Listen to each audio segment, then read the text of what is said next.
Glória a Deus. Quero convidar aqui o pastor Fábio para estar ministrando a palavra que Deus colocou na vida dele para essa galera tão abençoada, para esta igreja nessa noite. Tive o prazer, algum tempo atrás, estar conhecendo a igreja dele, uma igreja muito bonita, linda, uma igreja que arde em chamas pela presença de Deus. E é um prazer muito grande poder estar conhecendo um pouco mais dele, andando junto com o pastor Fábio. Então, a gente tem trocado algumas ideias e eu creio que elas vão se concretizar ao longo da nossa jornada, em nome de Jesus. Então, pastor Fábio.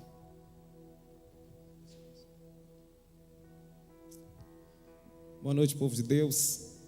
Paz seja convosco. Amém? Quantos têm sede de um avivamento aqui no nome do Senhor Deus? Quantos querem experimentar algo sobrenatural nessa noite, no nome de Jesus Cristo? Olha para o seu irmão e diga assim: você quer algo sobrenatural de Deus nessa noite? Amém? Pega a sua Bíblia, queridos, e abra no segundo livro de Reis, capítulo de número 4, versículo de número 8. Segundo livro de Reis, capítulo de número 4, versículo de número 8.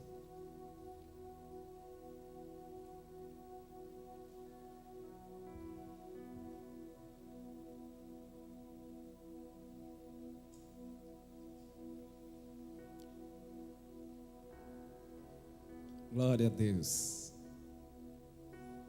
Amém? Vamos ficar de pé, filhos, para fazer a leitura. A palavra de Deus diz assim: certo dia, Eliseu foi a Sunem, onde uma mulher rica insistiu para que ele fosse tomar uma refeição em sua casa. Depois disso, sempre que passava por ali, ele parava para a refeição. Em vista disso, ela disse ao seu marido: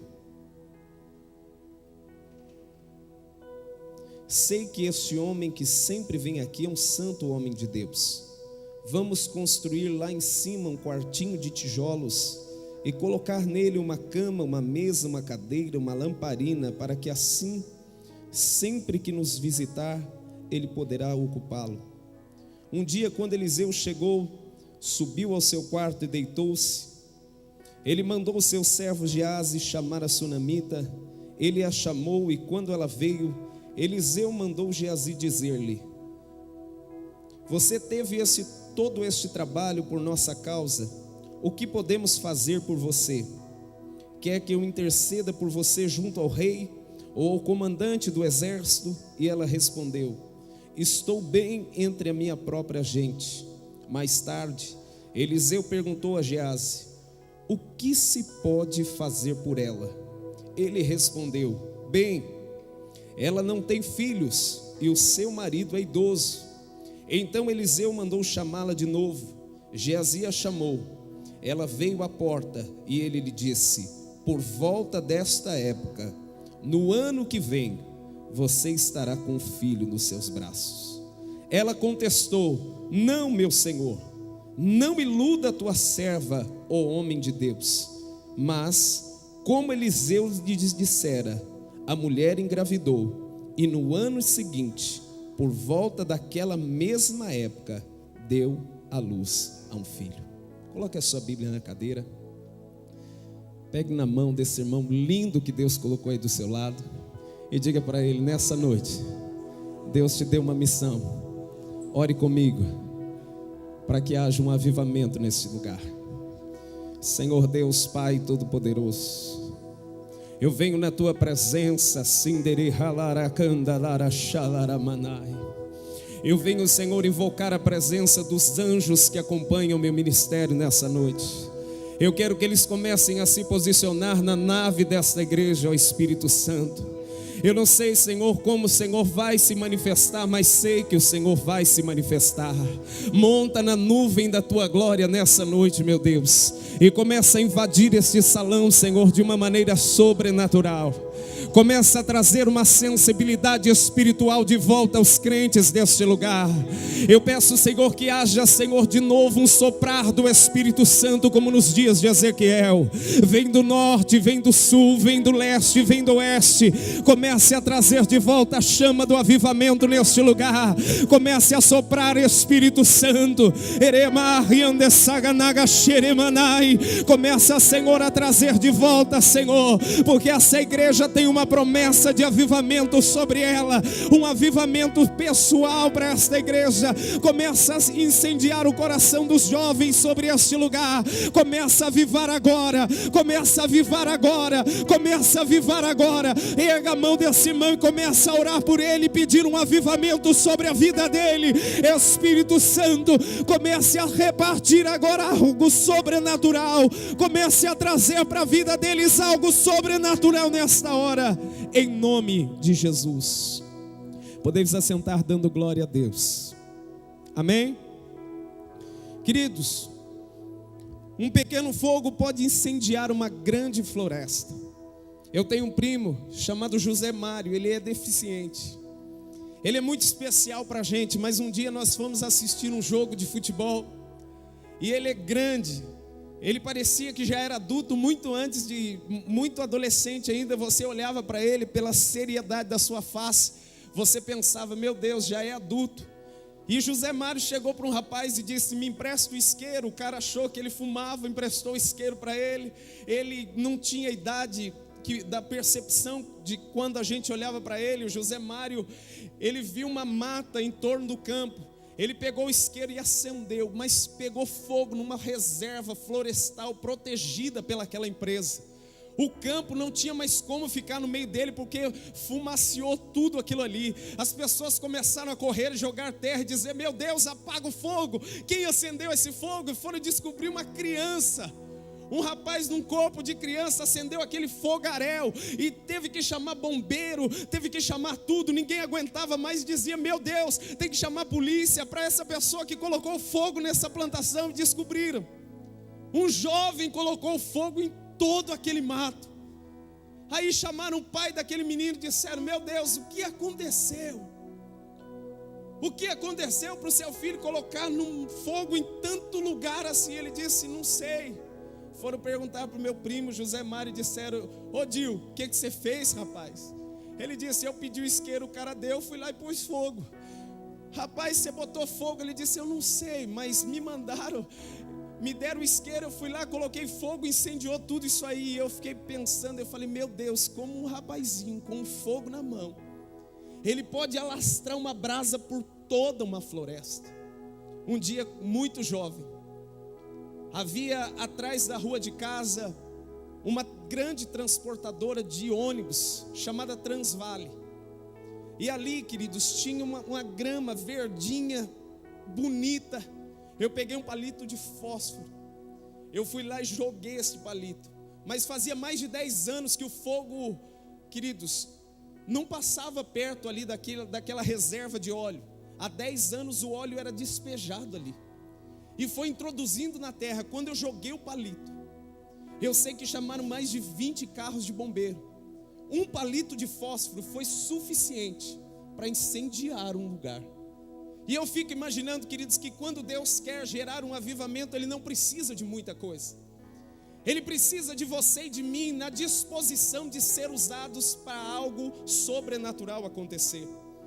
Uma igreja em chamas é uma igreja viva, é uma igreja vibrante. É uma igreja, queridos, que testemunha a palavra, prega a palavra, uma palavra poderosa, uma palavra que vem gerando sinais e prodígios. É interessante que nós estamos vivendo um tempo onde as pessoas estão pregando de cura e não acontece mais cura, onde as pessoas pregam de batismo com o Espírito Santo, não acontece mais batismo com o Espírito Santo. Os crentes estão emocionais, mas nada está acontecendo. Mas se nesta noite o Espírito Santo quiser, Ele vai levantar uma geração de jovens que vai levar a chama da palavra, que vai trazer de volta um novo avivamento, que vai trazer de novo um novo mover do Espírito Santo através de curas, sinais, um evangelho não novo, o mesmo evangelho que Jesus pregou quando Ele esteve aqui na terra. Vai voltar a acontecer milagre através da sua vida no nome de Jesus.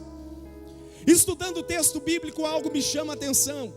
Que Jesus ele chega e disse: todos que venham a mim, vinde a mim, vocês que estão cansados, sobrecarregados, e eu vos aliviarei. E quando eu pego este texto, o que me chama a atenção, que o contexto deste texto fala de milagre. Quando Jesus ele chama o povo, ele disse: venham a mim, vocês que querem viver milagre, porque quem quer viver milagre, queridos, não precisa fazer nada, é só ir até Jesus. Mas de repente, lá na frente, no mesmo livro de Mateus, ele diz: aquele que quer ser meu discípulo, negue-se a si mesmo, tome a tua cruz e me siga. Aqui Jesus ele está num outro contexto. Ele não está falando mais a respeito daquele que quer receber o milagre.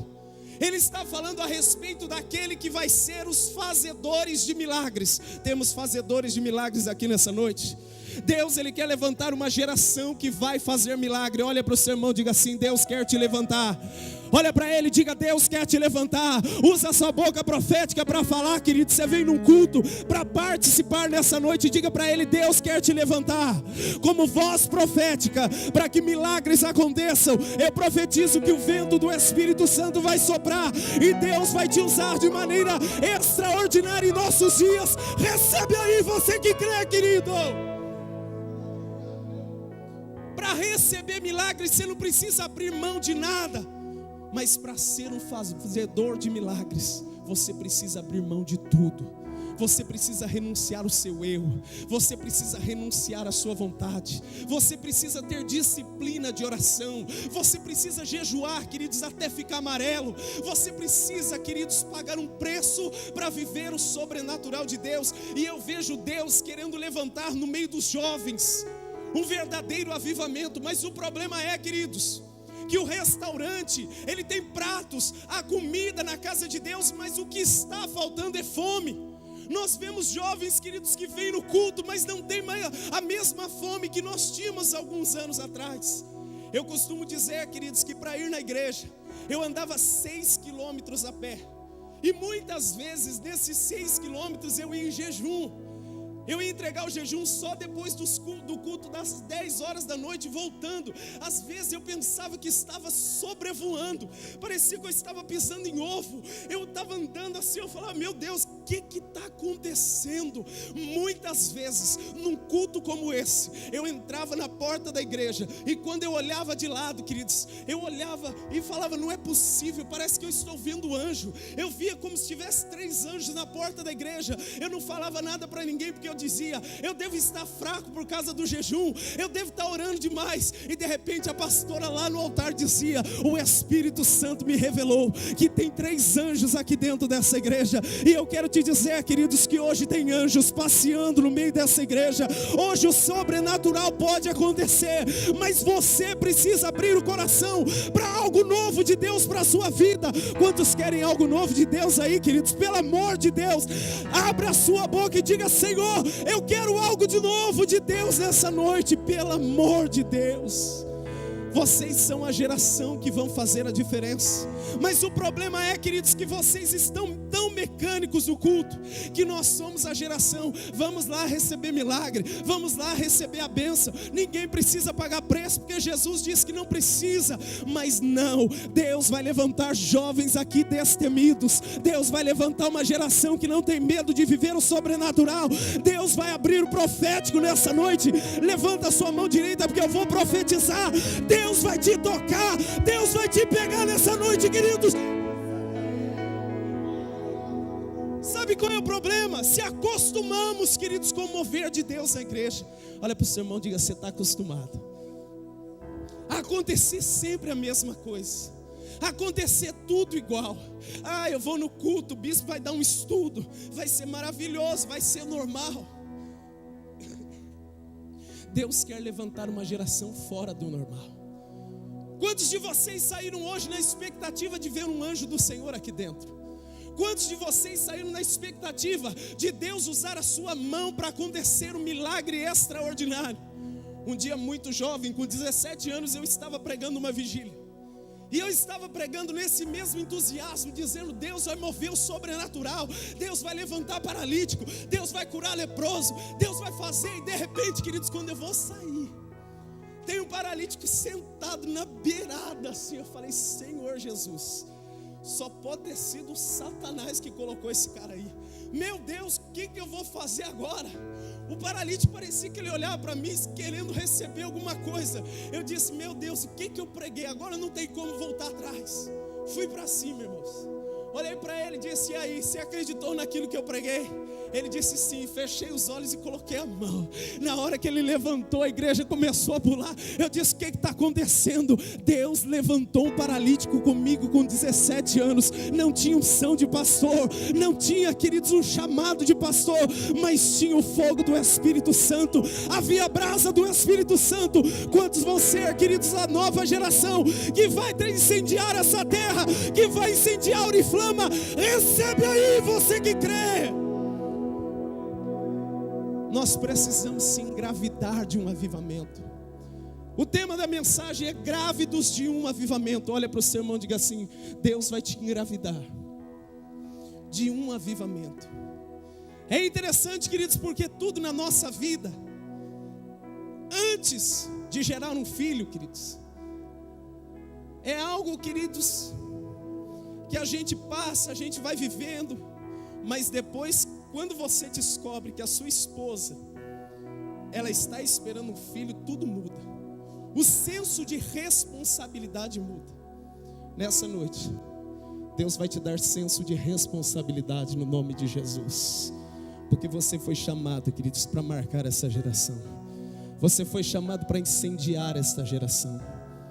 Eliseu, ele era um homem, queridos, que trazia sobre si a marca de um avivamento. Ele era um homem que trazia a glória do Senhor por onde ele passava. A Bíblia diz, queridos, que muitas vezes Geazi, junto com Eliseu, eles iam até o Monte Carmelo, o lugar, queridos, aonde Elias orou e o fogo do céu caiu. Ele buscava ali, queridos, inspiração. Por quê? Porque o seu profeta maior, Elias, era um homem, queridos, que transferiu para ele uma grande autoridade. E ao contrário do ministério de Elias, Eliseu era alguém que gostava de estar no meio de pessoas. Eliseu gostava de comer junto com as pessoas. Elias vivia em montes, Elias vivia em cavernas. Elias não gostava de estar no meio da população, mas Eliseu não. E nós que vivemos no meio de uma população, nós precisamos de uma unção dobrada do Espírito Santo. Nós precisamos marcar uma geração. Eliseu, quando ele pede a porção dobrada que havia sobre o ministério de Elias, ele sabia que ele precisava de algo sobrenatural, porque ele queria abençoar a vida do povo. Ele queria ser um abençoador, ele queria ser um fazedor de milagres, ele queria ser um promotor de avivamento. E a Bíblia diz que neste momento no ministério dele, ele está indo para o Monte Carmelo. E todas as vezes que ele passava no meio da cidade, ele deixava um rastro de unção. Havia uma mulher rica na cidade, na melhor casa da cidade, que ela sentia algo muito poderoso quando Eliseu passava no meio da cidade. E eu declaro que as pessoas vão sentir algo muito poderoso no momento que você passar pelas ruas de Oriflama, no momento que você se dispor a vir para a igreja. As pessoas vão sentir algo sobrenatural na sua vida. A Bíblia diz que no momento que ela olha, ela diz: um santo homem de Deus está passando. No momento que você passar, as pessoas vão sentir a unção de Deus. Recebe aí, você que crê, querido. Olha para o seu irmão, diga: as pessoas vão sentir a unção de Deus. Olha para o seu irmão, diga: as pessoas vão sentir a unção de Deus. Só aqueles que acreditam, digam glória a Deus aí. Diga: eu vou sentir a unção de Deus nessa noite. E ele então, queridos, ele começa a levar, a carregar o peso da glória de Deus sobre ele. É interessante, queridos, mas essa mulher olhou e disse: eu vou chamar esse cara para minha casa. E a Bíblia diz que todas as vezes que Eliseu passava na sua cidade, em Sunem, ela dizia: vem tomar uma refeição comigo, profeta. E o profeta então foi criando uma intimidade com aquela mulher. E um dia ela abre a porta da sua casa para ele. E num determinado momento, creio que Eliseu nem precisava mais chamar. Ele batia na porta, ela já abria. Ele tinha liberdade para entrar naquela casa. E chegou um momento, queridos, de tanto Eliseu entrar na casa daquela mulher, ela olhou para o seu marido e disse: meu bem, vamos fazer um quarto para o profeta. Vamos fazer um lugar para que todas as vezes que Ele vem à nossa cidade, Ele não passe mais na nossa casa, mas que Ele venha pousar na nossa casa, que Ele fique junto conosco, que Ele fique dentro do nosso lar. E o marido dela disse: tudo bem, vai lá. Um grande fazendeiro na cidade, ele chamou o pedreiro, ele foi lá e mandou construir um quarto no segundo andar. Ele colocou cama, mesa, candeeiro, tudo aquilo que o profeta precisava, ele colocou. E todas as vezes que Eliseu passava na cidade de Sunem, ele tinha uma residência fixa. Ele não mais passava, mas agora ele pousava.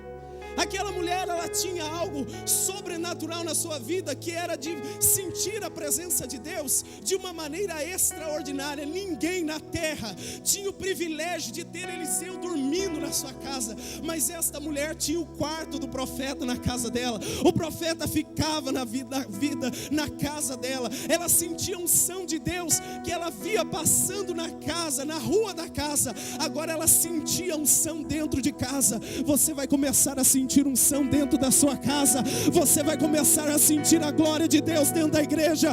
Você vai começar a sentir a glória de Deus no lugar que você trabalha, porque a unção de Deus não vai mais passar, a unção de Deus vai ficar. Aqueles que acreditam, recebe aí, querido.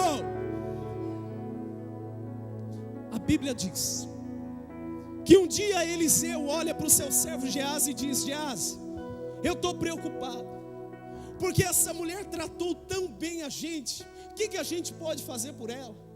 Ele olhou, queridos, lá dentro do quarto que aquela mulher havia feito para ele, e disse: vai lá, pergunte para ela se ela quer alguma coisa, que eu fale a respeito de alguma coisa para o rei, ou que eu fale alguma coisa para o general do exército a respeito dessa mulher.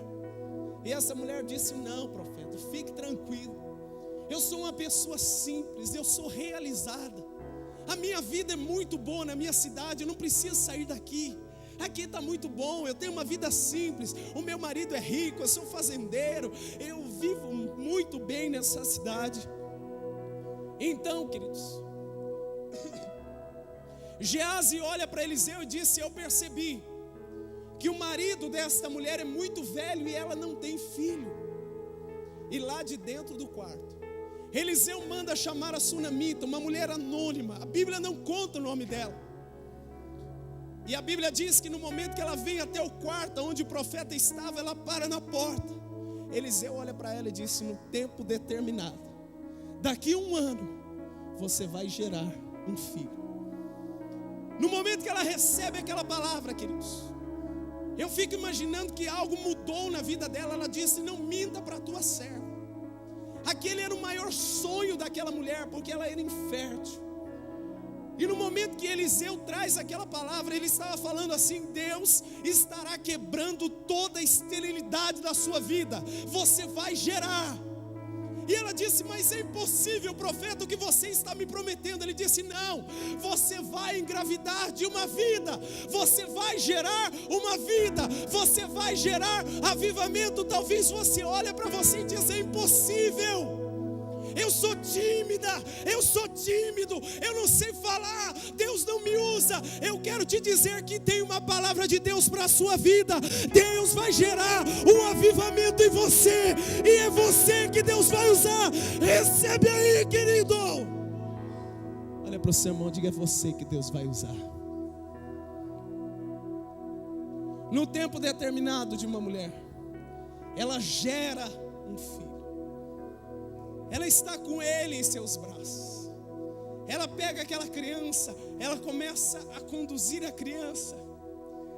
E quando ele fica um menino de uma certa idade, o pai disse: eu vou levar ele para conhecer o tempo de colheita. E na hora que leva aquela criança no tempo de colheita, diz que naquela região o sol do meio-dia é um sol muito forte, e muitas crianças morriam de insolação. Aquela criança começa a brincar, e de repente ela dá um grito: pai, está doendo a minha cabeça.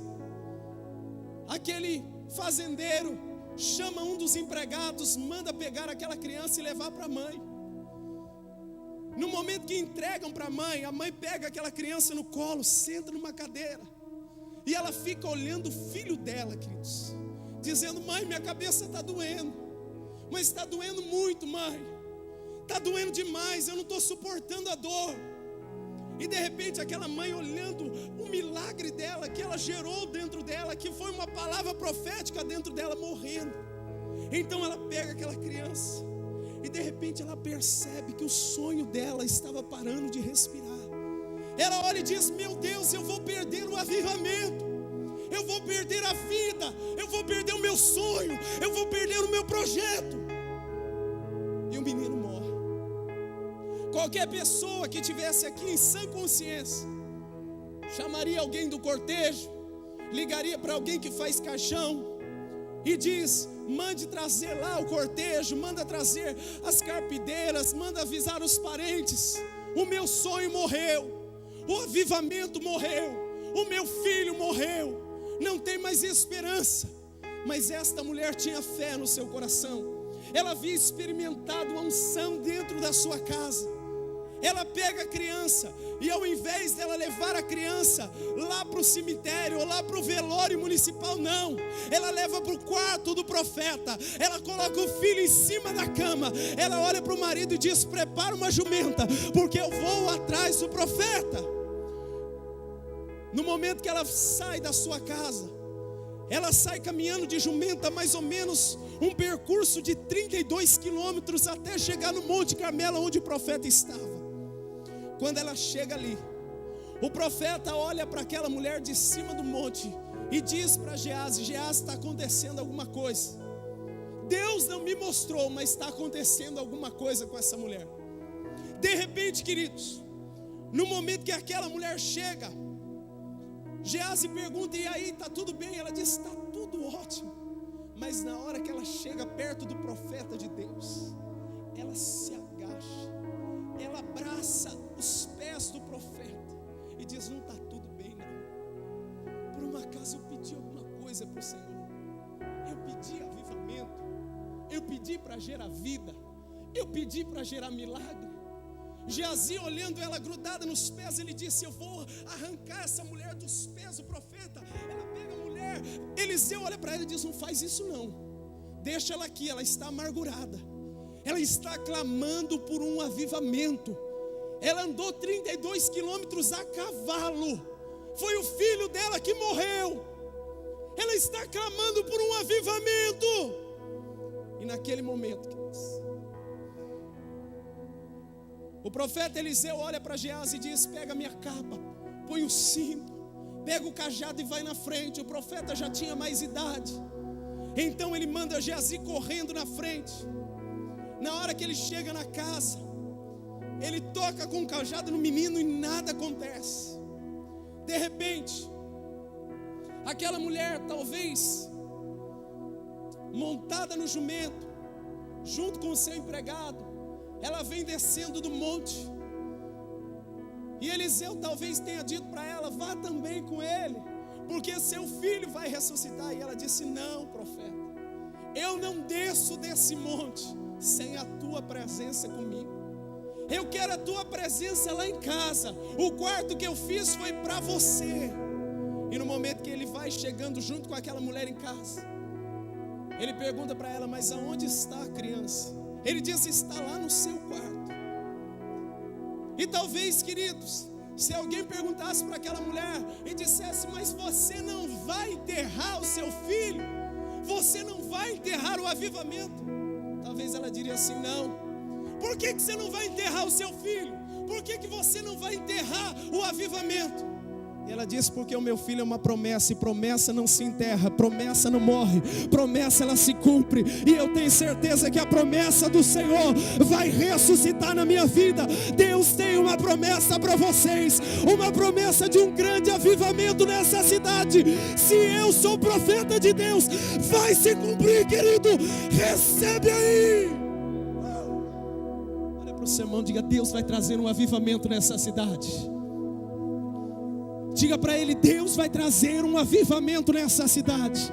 Olha para mim, queridos, Se a palavra que eu estiver pregando não é verdade, queridos, eu deixo de pregar ela. Mas se eu sou profeta de Deus, vocês vão experimentar coisas sobrenaturais no tempo determinado. Daqui um ano vocês vão olhar para trás e vão dizer: meu Deus, o que nós estamos vivendo é o avivamento do Senhor. Recebe aí, querido. Eliseu tranca a porta do quarto. Ele não permite que ninguém entre. Ele ora. Ele deita sobre a criança. Ele põe testa com testa, olho com olho, boca com boca. A carne do menino começa a esquentar. Ele começa a se movimentar do quarto. A promessa está ali. Ele vai de um lado para o outro. A promessa está ali. Ele ora. E quando ele faz a segunda oração, o menino espirra 7 vezes. Ele pega o avivamento e traz na mão da mãe e diz: porque você não enterrou essa promessa, receba o seu avivamento. Agora eu vou entrar na mensagem, queridos.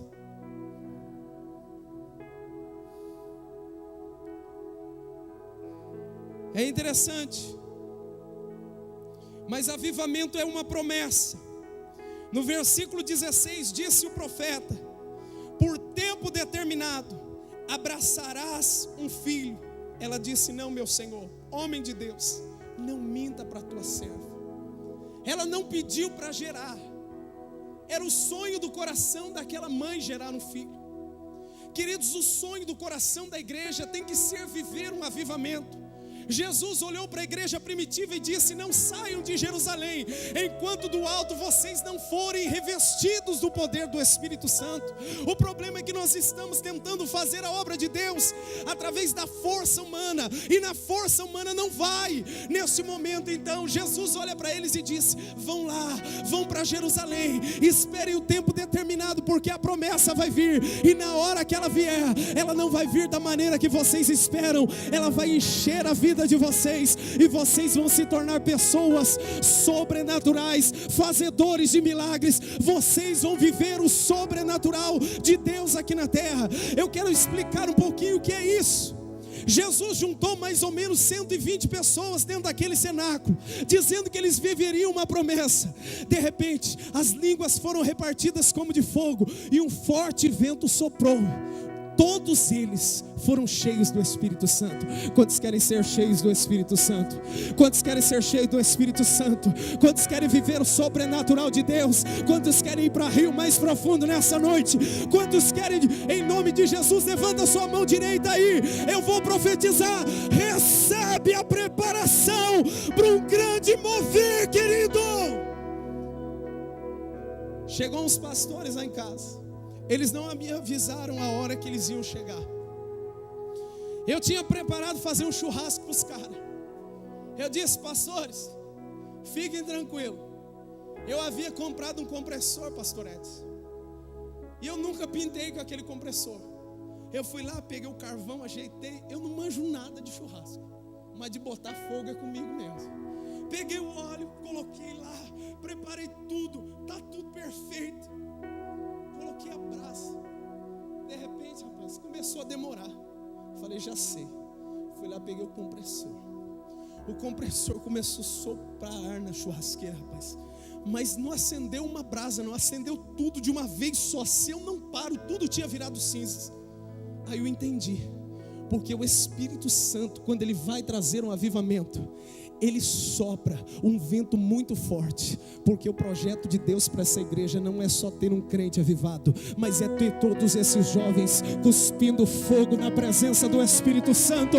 É ter todos esses jovens sendo usados. O que eu tenho, eu vou deixar aqui nessa igreja. Você vai ser usado tremendamente pelo poder de Deus. Recebe aí, querido. Olha para o seu irmão, diga: Deus vai te usar, porque Ele está gerando algo do coração dele dentro de você. Diga comigo: avivamento é promessa. Avivamento, queridos, é algo que nós não podemos enterrar dentro da igreja. Versículo 21, subiu ela, pegou o seu sonho, a sua vida, colocou sobre a cama do profeta, fechou a porta e saiu. Promessa não pode ser enterrada. Olha para o seu irmão e diga assim: não enterre a promessa de Deus para a sua vida. Diga bem forte: não enterre. Dedo de profeta para o Senhor, faz assim, aponte para o seu irmão assim, diga assim: não enterra. Diga com voz de profeta, diga: não enterra o projeto de Deus para a sua vida, em nome de Jesus. Por que ela não fez o velório? Porque promessa não morre, promessa foi feita para ser vivida. E eu profetizo que você vai viver de olhos abertos. Eu profetizo, você vai viver avivamento.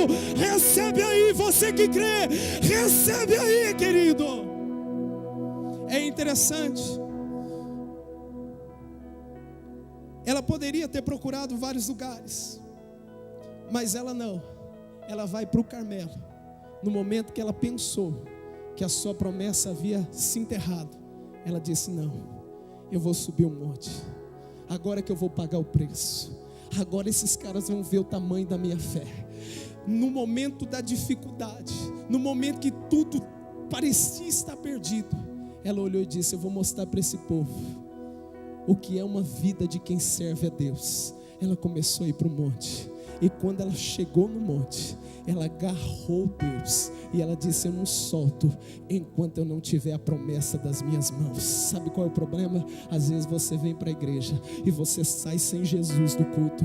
Você entra aqui e você não quer viver uma experiência nova. Você entra num culto e não tem coragem de agarrar um anjo como fez Jacó e dizer: eu não solto o anjo, eu não solto enquanto você não me abençoar, eu não solto enquanto você não mudar a minha vida. A gente entra no culto, queridos, parece um passeio. A gente entra e sai da mesma maneira que entrou. Ninguém tem coragem de fazer o propósito com Deus, de chegar no altar como aquela mulher fez. Ela depositou a promessa onde? Na cama do profeta, no altar de Deus. Ela disse: eu vou viver o meu milagre no altar. Eu quero te desafiar nessa noite, se você é homem ou mulher de Deus, de chegar aqui no altar de Deus e dizer para Deus: Deus, eu não sei o que o Senhor tem na minha vida, mas se é um avivamento, eu quero viver, e hoje eu vou para o altar, e só sai desse altar enquanto o Senhor me pegar.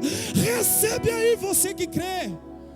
Olha para o seu irmão, diga: tem coragem de depositar os seus sonhos no altar?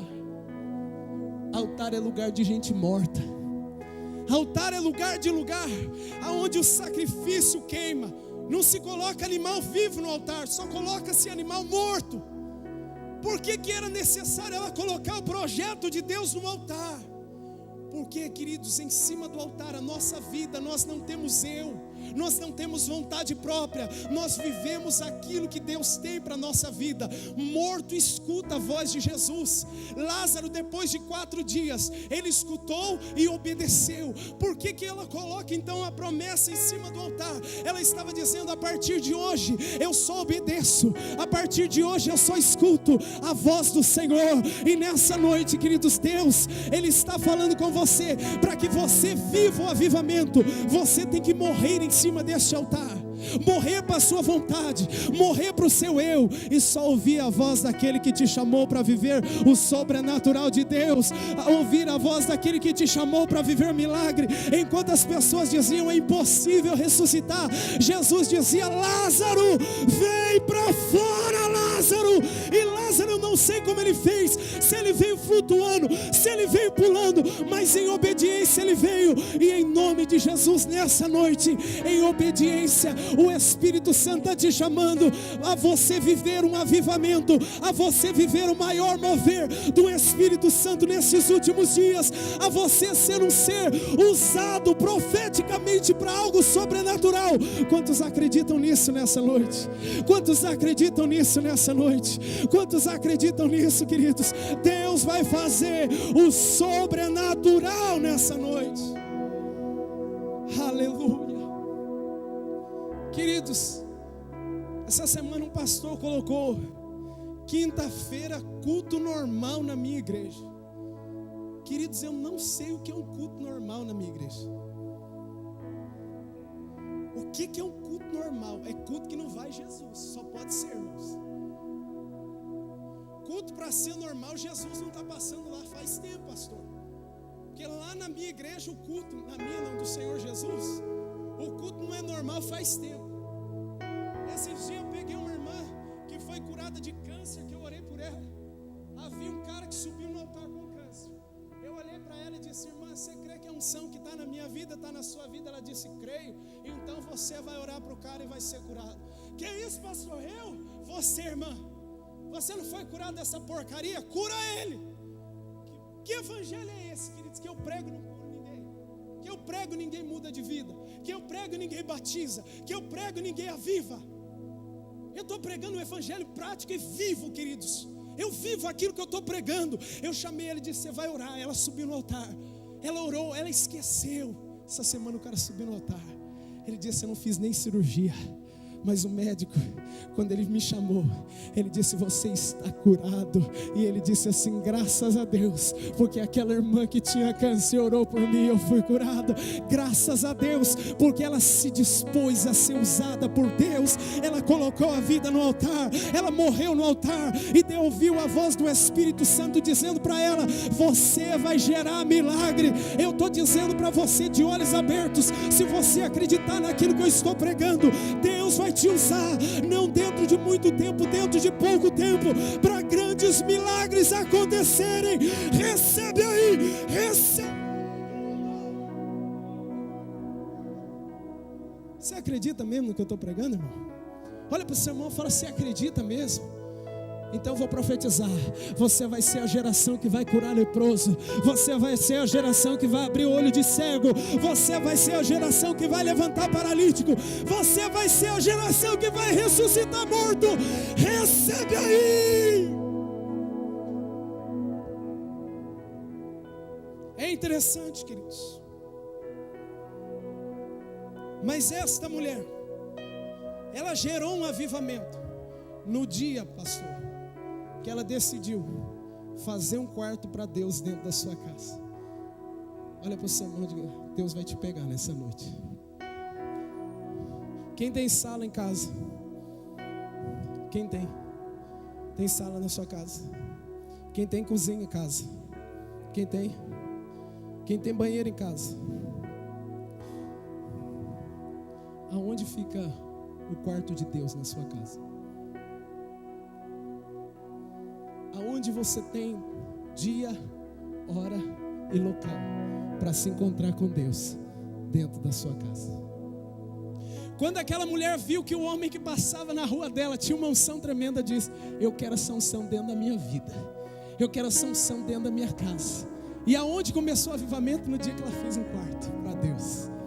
Eu declaro, queridos, que vocês vão gerar o avivamento no dia que vocês deixarem o seu quarto para dobrar os joelhos e começarem a falar com Deus e dizer: Senhor, a partir de hoje, pode fazer frio, pode fazer chuva, pode fazer sol, aqui vai ser o meu quarto para Deus, aqui vai ser o meu lugar de oração, aqui eu vou atrair a presença de Deus, aqui Deus vai se manifestar.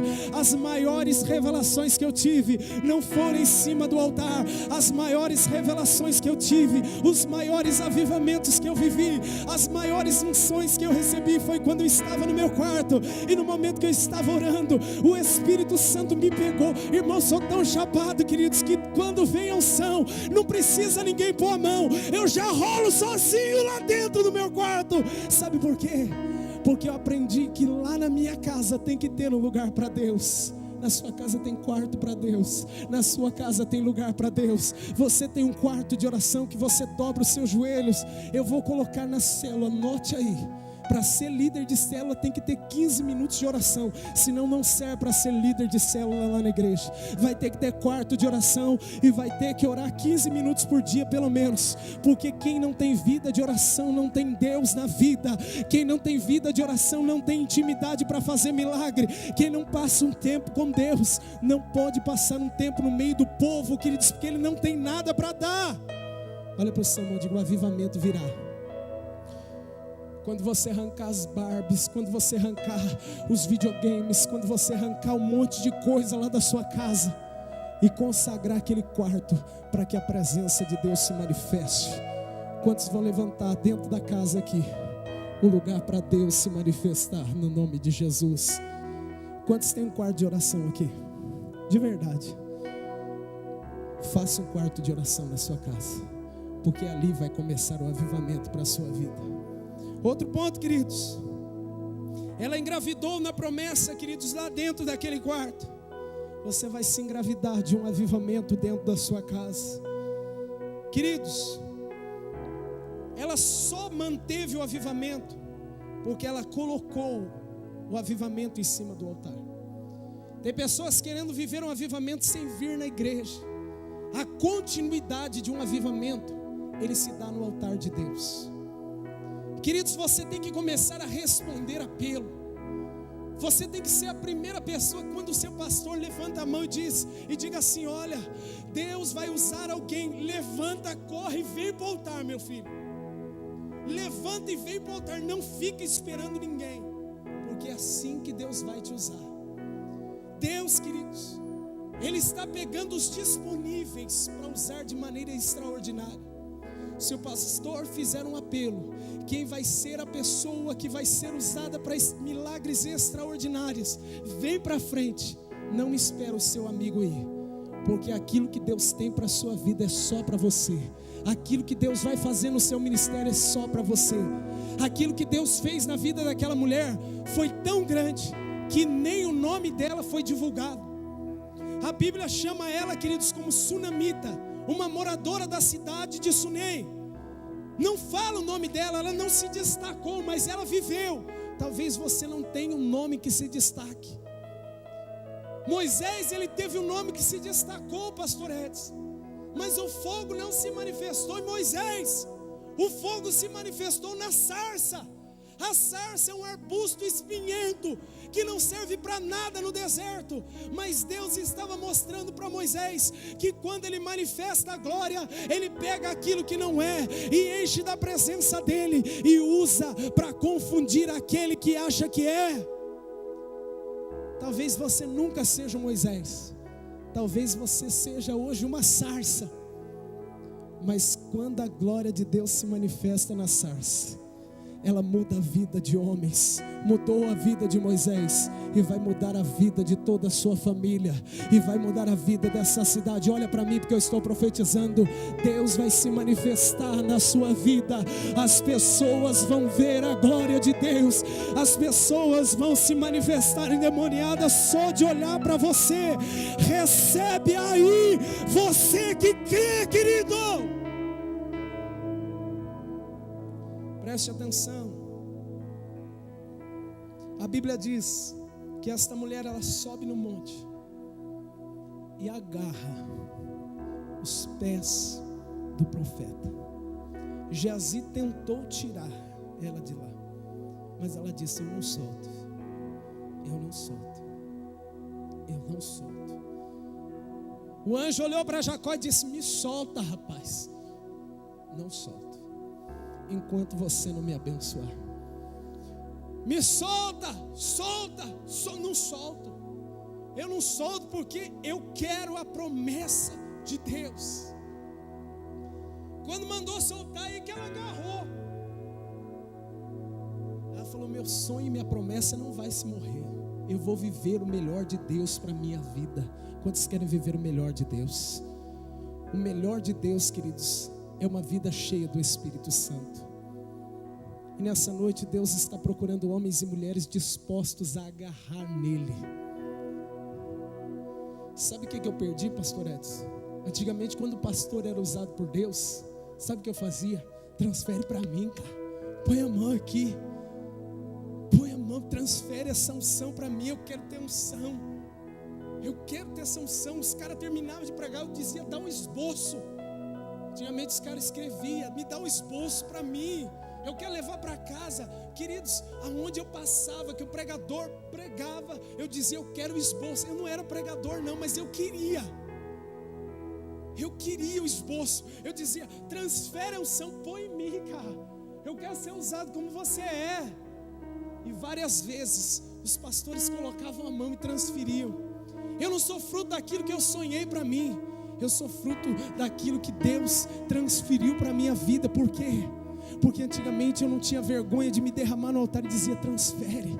Eu disse para o meu superintendente lá, ele era o professor de homilética, o cara era fera, o cara pregava muito. Um dia chegaram para mim e disseram: você não serve para nada, cara. Você não serve para pregar, você não serve para profetizar, você não serve. Eu cheguei para esse pastor e disse: pastor, falaram que eu não sirvo, falaram que eu não tenho jeito, cara, falaram que eu não sirvo para pregar, mas o meu sonho é esse. Põe a mão e transfere. Põe a mão em mim e transfere esse dom, pelo amor de Deus. Esse cara chegou para mim, cara, na maior humildade, colocou a mão na minha cabeça e disse: Deus vai te levar em lugares aonde você nunca imaginou. Eu disse: em nome de Jesus. Deus vai te usar muito mais do que a mim. Eu disse: em nome de Jesus. Um dia eu estava pregando, ele estava lá embaixo, a multidão que estava naquela igreja glorificando, o Espírito Santo batizando, a glória de Deus. Ele olhou para mim e disse: lembra daquele dia aonde você disse que não servia para nada? Eu disse: sim, pastor, porque o Senhor acreditou em mim, colocou a mão na minha vida e disse que eu seria. Queridos, quando a gente transfere algo, o Espírito Santo confirma, mas o problema é que está faltando fome. Está faltando gente, queridos, que chegue no Bispo Edson e diga: eu quero ter a unção que o Senhor tem, cara. O que você faz? Me dá um esforço. Eu quero ser usado dessa maneira, eu quero arrebentar também. Talvez não seja na área da pregação, talvez seja na sua vida empresarial, talvez seja na sua vida familiar, mas o problema é, queridos, que está faltando gente com ousadia de chegar no altar e dizer: eu quero viver algo novo de Deus. Quantos querem algo novo? Você não está cansado com a igreja que não acontece nada? Você não está cansado de vir para o culto e sair da mesma maneira? Sair daqui para show, sair daqui pecar, sair daqui curtir com seus amigos, beber cerveja. Você não está cansado dessa baboseira, não? Você não está cansado de uma vida de pecado e viver uma vida escondida dentro da igreja, por isso não tem avivamento? Queridos, quem está pregando para você é alguém que não pecou no mundo. Eu não tenho testemunho de coisa ruim, não aconteceu nada ruim para me vir para a igreja. Eu sempre fui crente. A única vez que eu perguntei para Deus, eu disse: Deus, por que todo jovem faz um monte de coisa errada na igreja e eu não? Deus disse: porque um dia eles vão querer fazer o que você faz e não vão poder.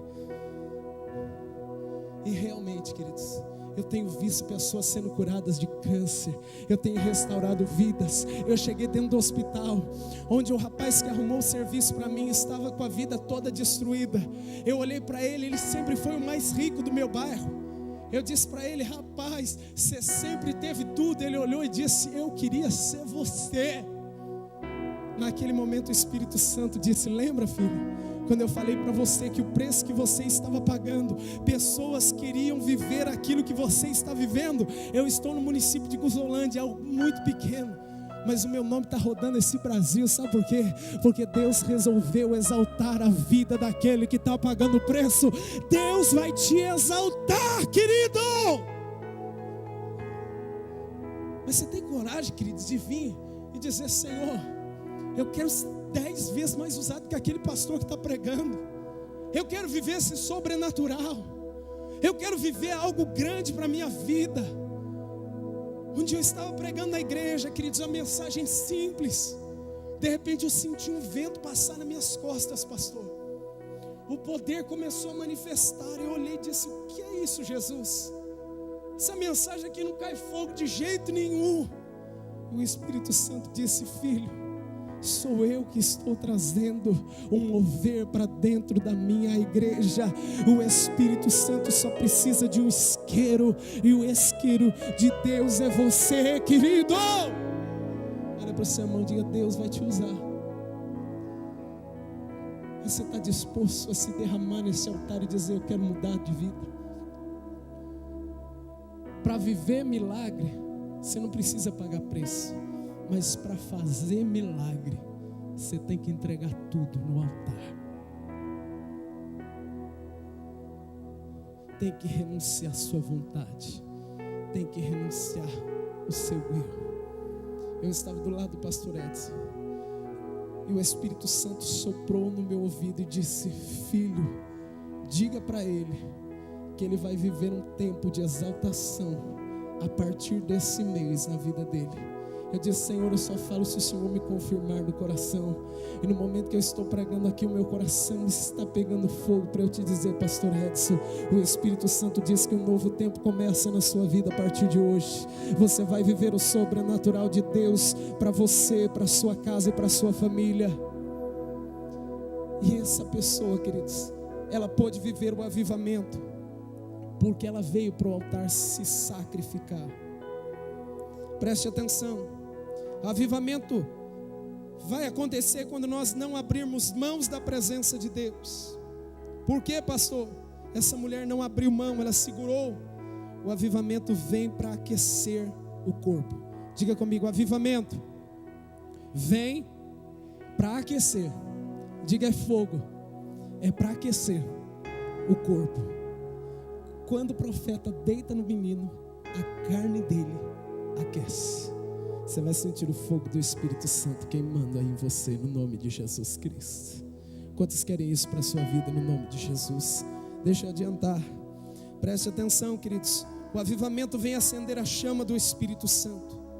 Só o aquecer o corpo ainda não é avivamento, é unção. Diga comigo: aquecer o corpo não é avivamento, é unção. Avivamento é alinhamento do corpo, é ativação profética. Alinhamento é um pré-avivamento. A Bíblia diz que ele põe olho com olho, boca com boca, mão com mão e pé com pé. Ele estava dizendo assim: você vai ter a partir de hoje a visão profética. Você vai falar como profeta e você vai operar como profeta. Eu profetizo de olhos abertos. Olha para mim, porque eu vou profetizar.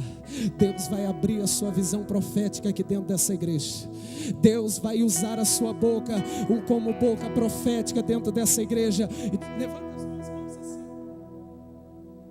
Só aqueles que acreditam.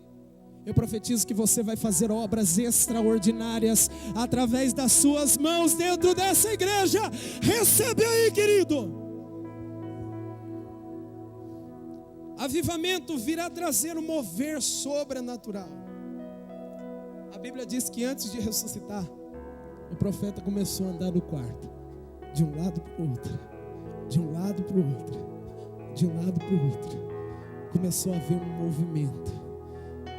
Quando Ezequiel profetiza, os ossos começam a se movimentar e um barulho começa a acontecer.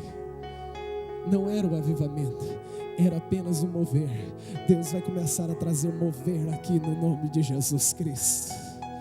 Quantos acreditam nisso, queridos? Você acredita mesmo, queridos? Eu venho passear no culto, olha para o seu irmão e diz: você acredita em avivamento mesmo? Você tem coragem de morrer nesse altar? Você tem coragem de entregar a sua vida aqui nesse altar, para que outras pessoas nessa cidade não morram e vão para o inferno? Porque avivamento, queridos, aconteceu numa determinada ilha em 2 semanas. 9.000 pessoas entregaram a vida para Jesus. 700 pessoas foram curadas pela imposição de mão. E o morto ressuscitou somente com um assopro do avivalista naquela cidade. Queridos, imaginem 2 dias, em 2 semanas, Guzolândia se render aos pés do Senhor, porque os jovens da IBA resolveram pagar o preço no altar. Diz para o seu irmão: está preparado para isso? Ou diga: vai ficar no raso, ou vai ficar orando para namorado, ou vai ficar orando para namorada. Queridos, quando você cuida do que é de Deus, Ele cuida de tudo para você, queridos. Nessa noite, eu só vou fazer um apelo. Aqueles que querem viver aquilo que ninguém viveu, vem morrer no altar nessa noite, em nome de Jesus.